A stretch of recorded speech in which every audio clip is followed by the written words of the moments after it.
जय भोलेनाथ। आप सभी का हमारे YouTube चैनल पर हार्दिक स्वागत है। आजकल आप शिव महापुराण कथा में उमा संहिता सुन रहे हैं। आज की इस कथा के साथ ही उमा संहिता भी समाप्त हो जाएगी।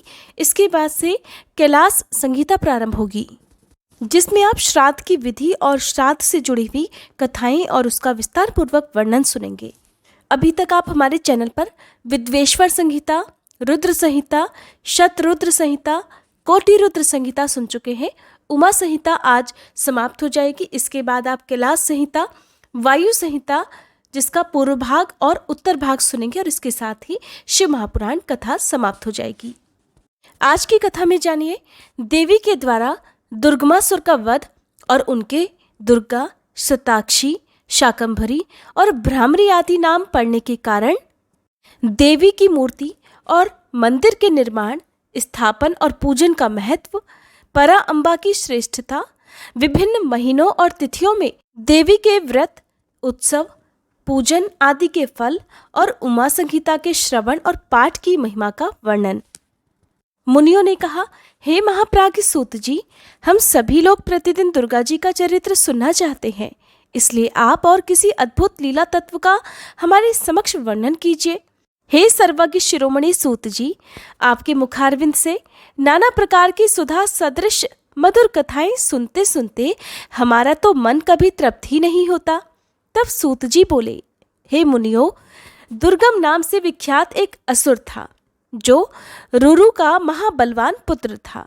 उसने ब्रह्मा जी के वरदान से चारों वेदों को अपने हाथों में कर लिया और देवताओं के लिए अजेय बल पाकर उसने भूतल पर बहुत से ऐसे उत्पात किए जिन्हें सुनकर देवलोक में देवता भी कंपित हो उठे। वेदों के अदृश्य हो जाने पर सारी वैदिक क्रिया नष्ट हो गई। उस समय ब्राह्मण और देवता भी दुराचारी हो गए। न कहीं दान होता था, न ही अत्यंत उग्र तप किया जाता था, न यज्ञ होता था और न ही होम आदि किए जाते थे। इसका परिणाम ये हुआ कि पृथ्वी पर 100 वर्षों तक के लिए वर्षा ही बंद हो गई, जिससे तीनों लोकों में हाहाकार हो गया। सभी लोग दुखी हो गए। सभी को भूख प्यास का महान कष्ट सताने लगा। कुआं, बावड़ी, सरोवर, सरिताएं और समुद्र भी जल से रहित हो गए। समस्त वृक्ष और लताएं भी सूख गईं। इससे समस्त प्रजाओं के मन में बड़ी दीनता आ गई। उनके इस महान दुख को देखकर सभी देवता महेश्वरी योग माया की शरण में गए। देवताओं ने कहा, हे महामाये, अपनी सारी प्रजा की रक्षा करो, रक्षा करो। अपने क्रोध को रोको, नहीं तो सब लोग निश्चय ही नष्ट हो जाएंगे। हे कृपा सिंधो, दीन बंधो, जैसे शुंभ नामक दैत्य, महाबली निशुंभ, धूम्राक्ष, चंड, मुंड, महान शक्तिशाली रक्तबीज, मधु, कैटभ और महिषासुर का तुमने वध किया था, उसी प्रकार इस दुर्गमासुर का शीघ्र ही संहार कर दो। बालकों से पग पग पर अपराध बनता ही रहता है। केवल माता के सिवा संसार में दूसरा कौन है जो उस अपराध को सहन करता हो। देवताओं और ब्राह्मणों पर जब जब भी दुख आता है, तब तुम शीघ्र ही अवतार लेकर सभी लोगों को सुखी बनाती हो। देवताओं की यह व्याकुल प्रार्थना सुनकर कृपामयी देवी ने उस समय अपने अनंत नेत्रों से युक्त रूप का दर्शन कराया। उनका मुखारविंद प्रसन्नता से खिला हुआ था और वे अपने चारों हाथों में क्रमशः धनुष, बाण, कमल और नाना प्रकार के फल मूल लिए हुए थीं। उस समय प्रजाजनों को कष्ट उठाते देख उनके सभी नेत्रों में करुणा के आंसू छलक आए। वे व्याकुल होकर लगातार 9 दिन और 9 रात तक रोती रहीं।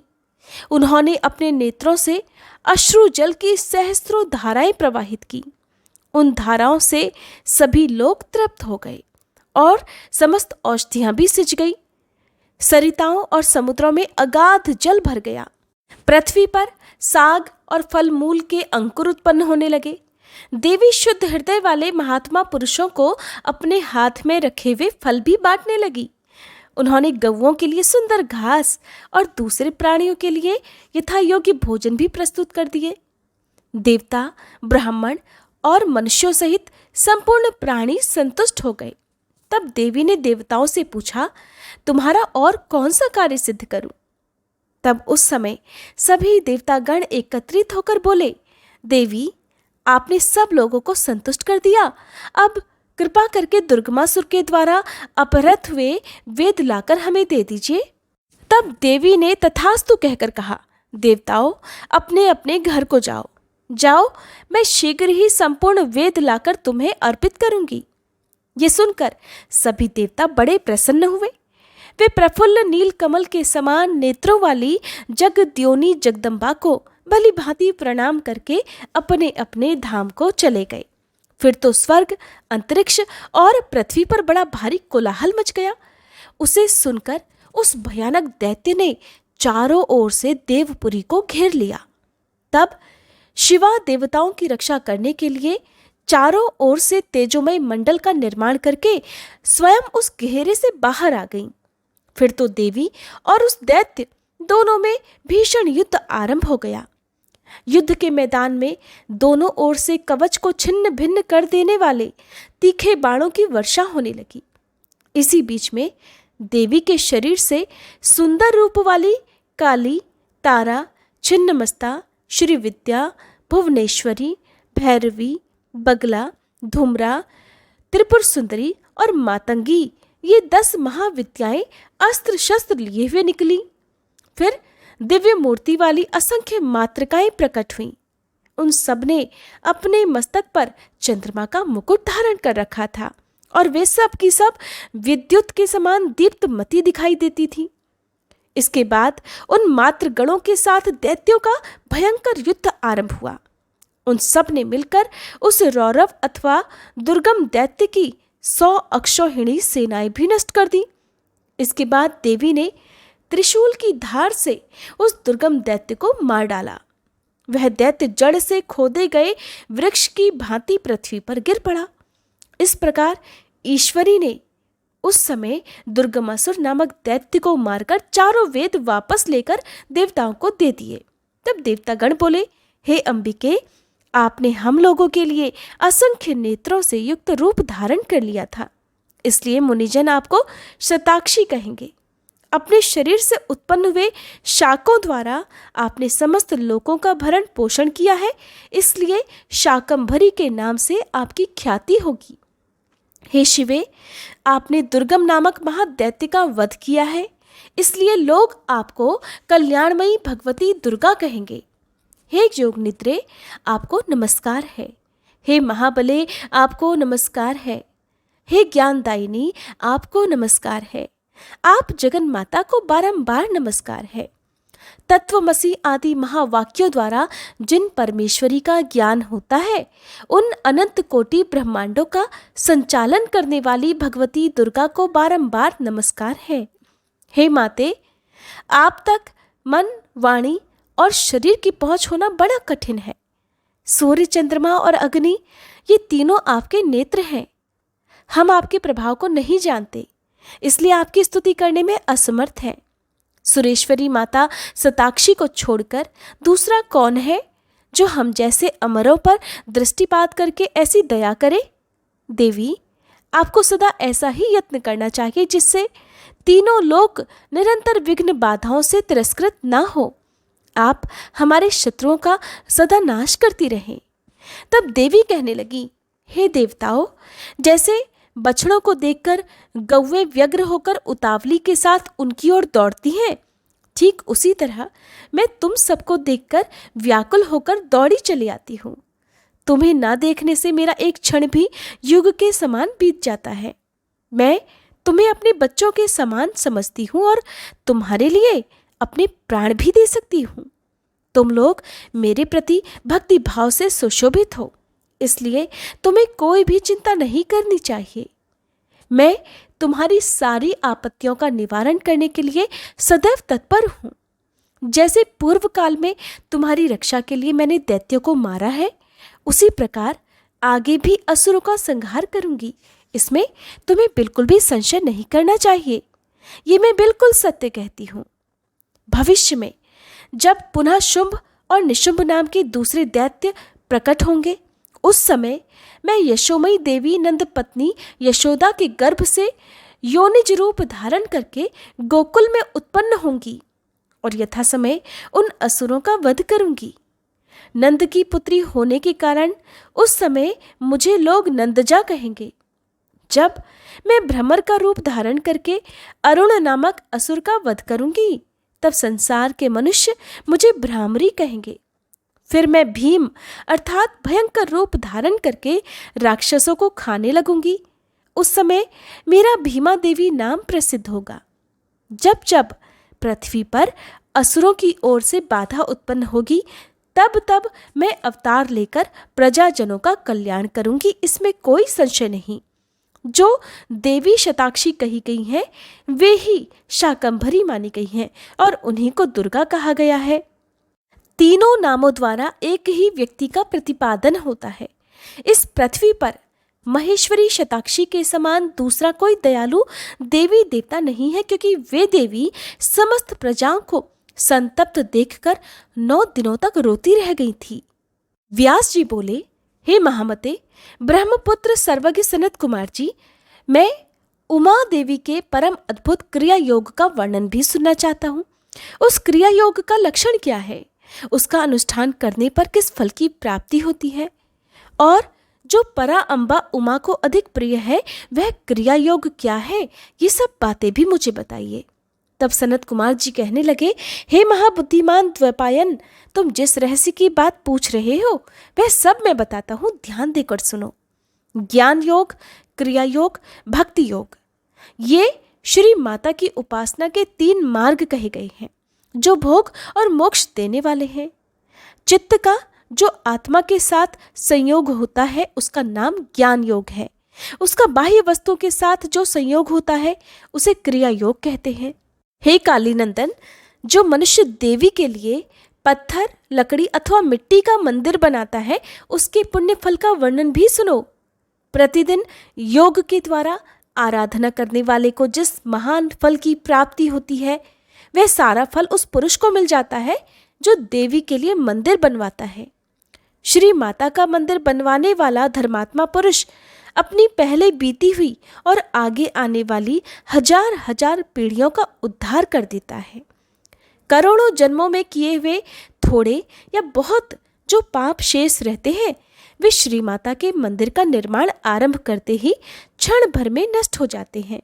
जैसे नदियों में गंगा, संपूर्ण नदों में सोनभद्र, क्षमा में पृथ्वी, गहराई में समुद्र और समस्त ग्रहों में सूर्य देव का विशिष्ट स्थान है, ठीक उसी प्रकार समस्त देवताओं में श्री परा अम्बा श्रेष्ठ मानी गई है।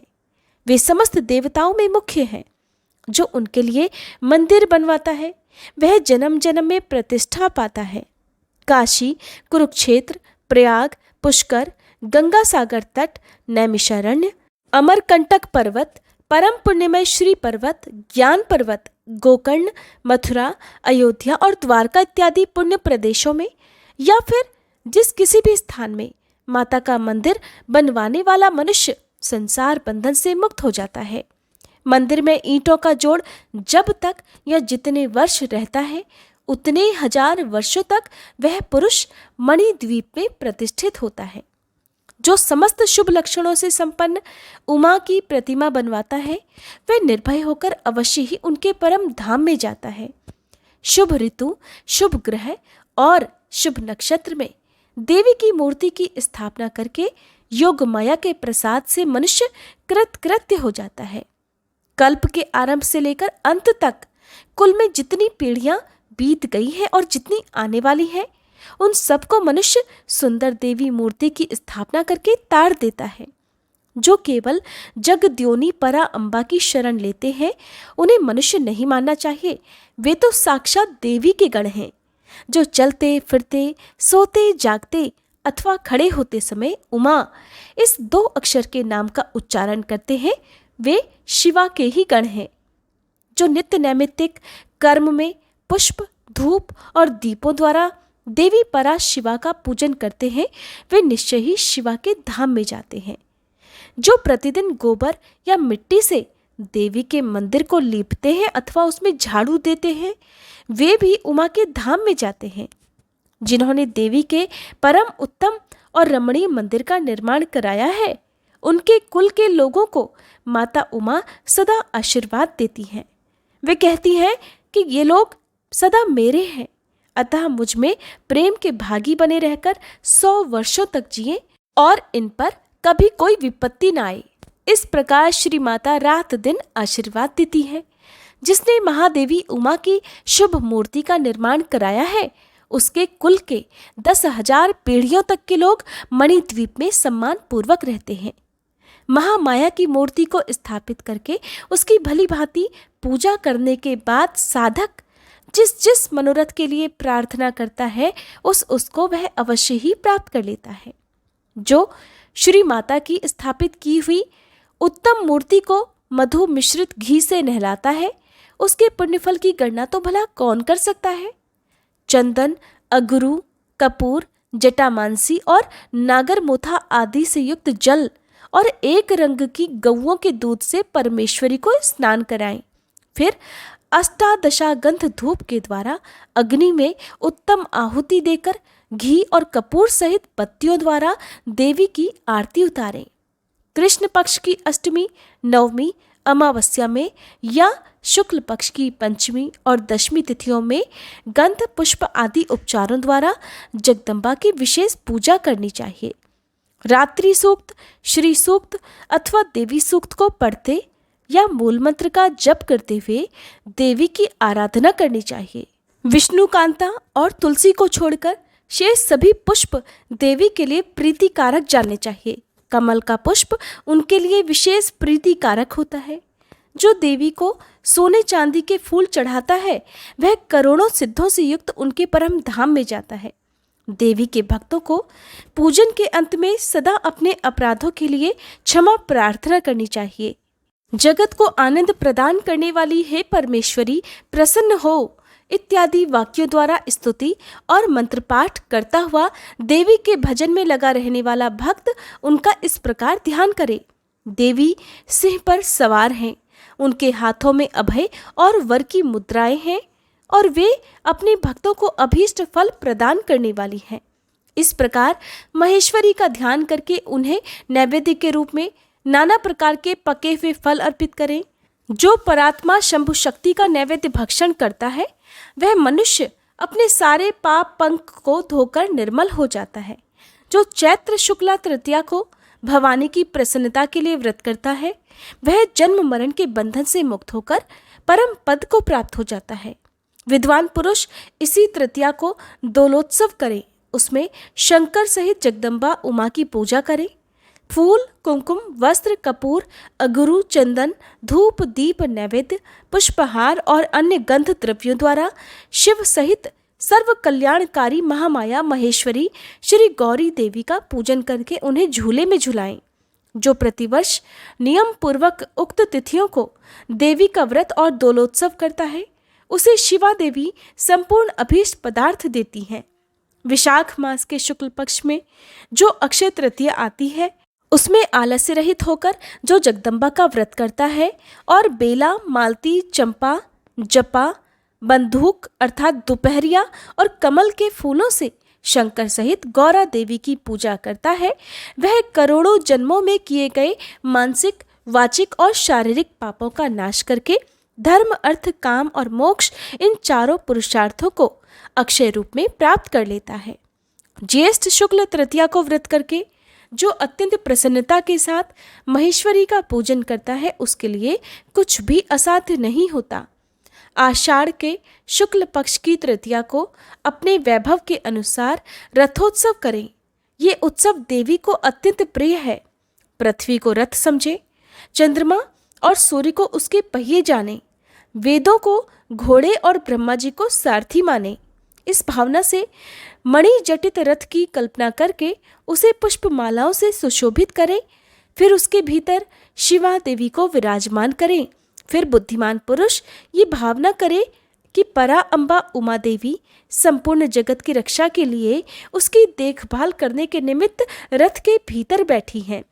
जब रथ धीरे धीरे चले तब जय जयकार करते हुए प्रार्थना करें, हे देवी, हे दीन वत्सले, हम आपकी शरण में आए हैं, आप हमारी रक्षा कीजिए।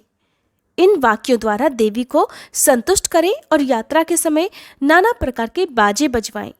गांव या नगर की सीमा के अंत तक रथ को ले जाकर वहां उस रथ पर देवी की पूजा करें और नाना प्रकार के स्तोत्रों से उनकी स्तुति करके फिर उन्हें वहां से अपने घर ले आए।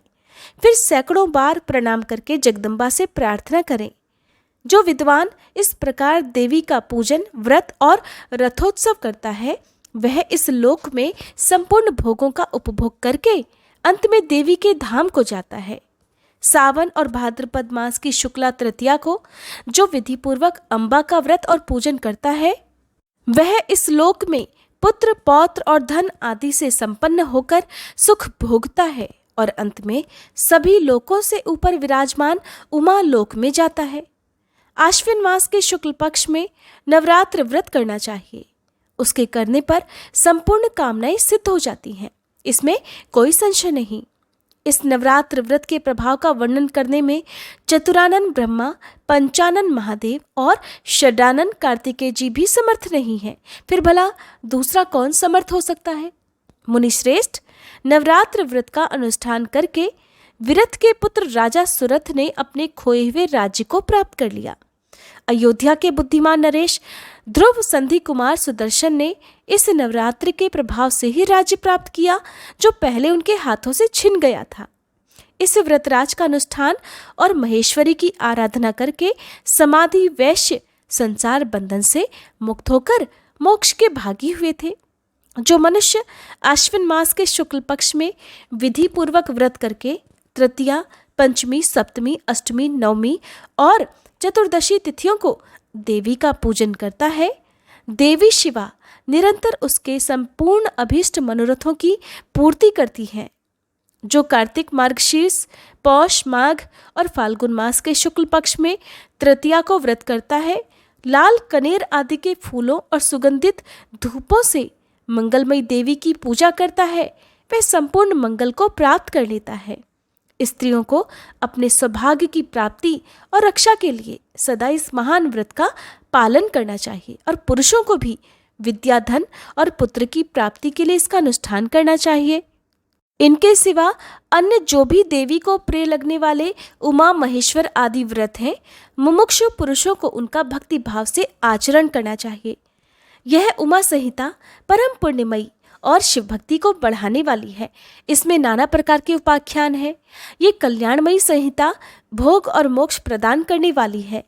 जो इसे भक्ति भाव से सुनता या एकाग्रचित्त होकर सुनाता अथवा पढ़ता और पढ़ाता है वह परम गति को प्राप्त होता है। जिसके घर में सुंदर अक्षरों में लिखी गई यह संहिता विधिवत पूजित होती है वह संपूर्ण अभीष्टों को प्राप्त कर लेता है। उसे भूत, प्रेत और पिशाच आदि दुष्टों से कभी भय नहीं होता। वह पुत्र, पौत्र आदि संपत्ति को भी अवश्य पाता है, इसमें कोई संशय नहीं। इसलिए शिवा की भक्ति चाहने वाले पुरुषों को सदा इस परम पुण्यमयी रमणीय उमा संहिता का श्रवण और पाठ करना चाहिए। आज उमा संहिता संपूर्ण हुई। क्योंकि आजकल श्राद्ध पक्ष चल रहे हैं जो कि पितरों को समर्पित होते हैं, ऐसे में शिव पुराण में वर्णित श्राद्ध किस प्रकार से किया जाए ये विधि आप सभी के लिए जानना बहुत जरूरी है। अगर आप इस बारे में जानना चाहते हैं तो अगले अध्याय में कैलाश संहिता में वर्णित श्राद्ध की संपूर्ण विधियों के बारे में और इसके अलावा जो भी इसका विस्तार पूर्वक वर्णन है उसे सुनना मत भूलिएगा। और अगर आपके पास समय हो तो 16 दिन तक चलने वाले महालक्ष्मी व्रत के समापन के दिन महालक्ष्मी व्रत की कथा भी आप हमारे चैनल पर जरूर सुनिएगा। साथ ही अगर आप जितिया व्रत रखते हैं तो जितिया व्रत की पूजा विधि और कथा की जानकारी भी हमारे चैनल पर अपलोडेड है, आप जरूर देख लीजिएगा।